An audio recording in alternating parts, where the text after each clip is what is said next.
So I've been seeing a lot of people going on Reddit and giving their take on Am I the a-hole. Essentially, they just give their opinion, and I figured, since I'm alive, or whatever, why not give my useless opinion that no one asked for? As the title suggests, I'll be ranking them in 4 different tiers. Tier 1, you're not the problem. Pretty self-explanatory.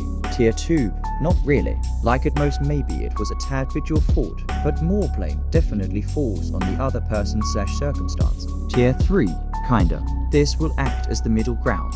Not too much blame, but also, you're not exactly free of blame. And lastly, Tier 4, I'm the problem, it's me. Yeah, this just means you're the a-hole. Alright, enough explaining. Let's dive into the first post. Scenario 1. Am I the a-hole for telling my parent friend that she needs to cook, and that is why her daughter isn't eating? My daughter has a best friend since kindergarten. They are in 7th grade. This year, Sarah has gotten quite thin, and her mother has come to me saying she isn't eating. My daughter backed this up and said that she picks at her food at school. I thought it was an eating disorder at the time and told my friend to take her to the doctors. My friend needed to leave for a work trip this week and asked me to watch over her. No big deal. She will stay over for the week. First night, I made meatloaf and she ate it. She didn't get sick. The rest of the week, anything I made, she would eat, no issue. She even came back for seconds most meals. At the end of the week, she asked me when my food didn't make her sick. Apparently, she only eats TV dinners at home, which make her feel like crap. The school food also sometimes makes her sick, so she is cautious about it. My guess is there is an allergen in preservative foods. She needs to get that checked out. I dropped her off and pulled my friend to the side and told her everything. I told her that she really needs to cook and take her to get her allergy checked out. She was not happy I said this and basically called me a jerk for overstepping. Am I the a-hole? Should I apologize? Okay. Well, firstly, your parent friend sounds interesting to say the least. Secondly, definitely don't apologize. It might give your parent friend the idea that she was somehow in the right here. I don't why she took offense to you giving her actual good advice. And you're definitely not the problem here. Not your fault that your parent friend is too much of a slacker to make her own daughter actual food. Like you essentially provided a solution to her issue with her daughter not eating, and she refuted it. Also, it's kind of weird. She trusts you enough to babysit your child while on a trip, yet she refused to take some advice. Considering she made aware of the problem with her daughter and then refused to take action so her daughter would actually eat it, kinda messed up. Not only is she the a-hole here, she's just stupid. Anyway, this one definitely goes into the first tier. Next we have scenario 2. Am I the a-hole for taking away my brother's +1 and inviting his girlfriend myself? I kind of know I am the a-hole, but I need to know how bad it was. Okay, not trying to interrupt, but I'm not sure if you telling me that you're an a-hole makes you more or less reliable. Nonetheless, let's continue. My brother is 29 and has been with Leah for about 2 years. We all like her. She is super nice. I am getting married next April and sent an invite to my brother's apartment. We decided to send invites to households and not individuals. For example, our aunt received an invite for her family and not for each individual. Last Thursday, we met at my parents' place. It was just the core family because of some tax reasons.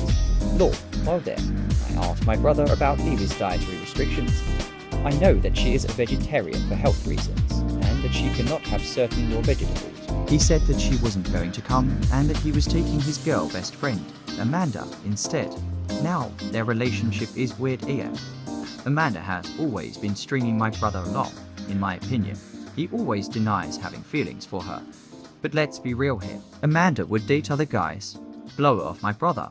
Then when things were on the decline with her partners, she would be attached to him again. I'm going to assume by blow off you mean to discard aside, and not what initially popped into mind.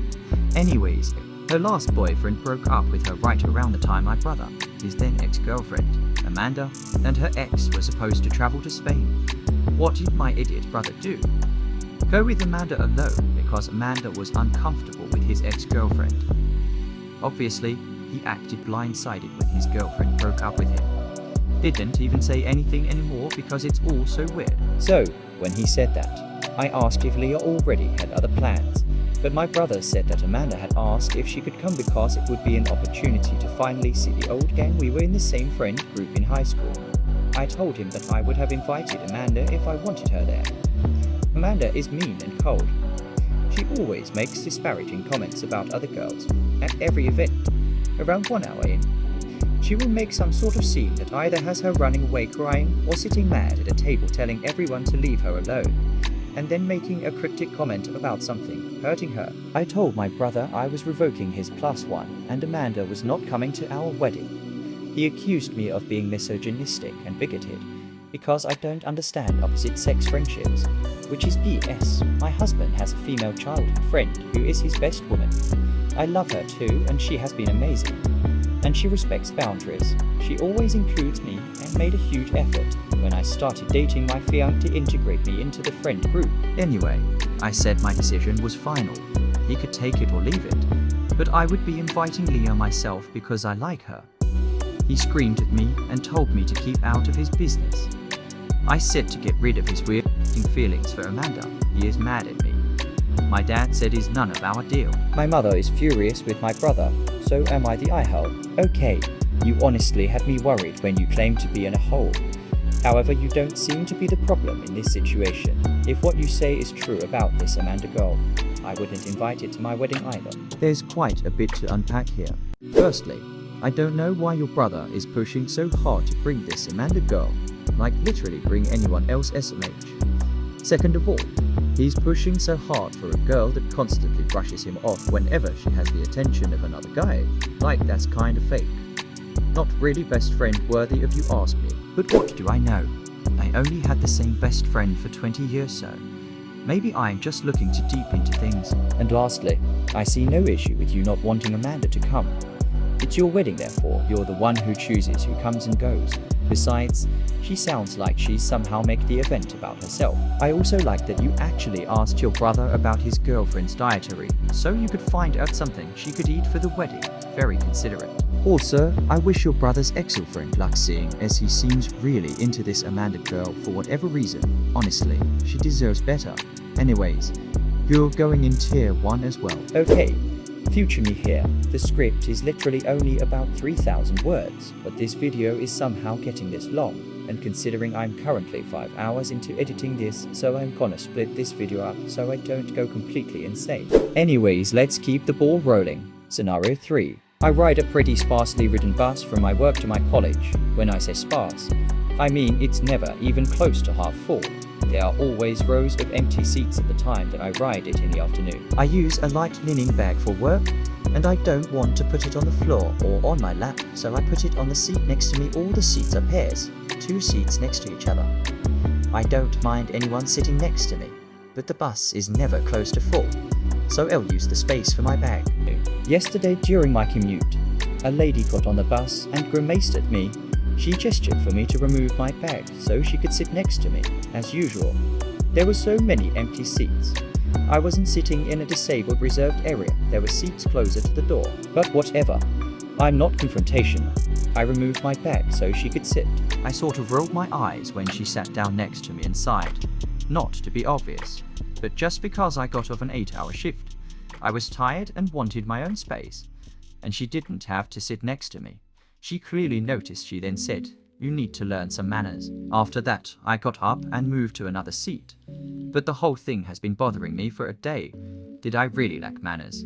It just feels like she sat there to teach me a lesson when she could have sat anywhere else. Not gonna lie, she feels kinda Karenish. Police! Help! Help! Okay, first of all, who the hell takes a seat next to someone on a mostly empty bus? She's lucky all you did is roll your eye. I'll roll your whole head! I know whenever I take the bus, I'm like the most antisocial thing present.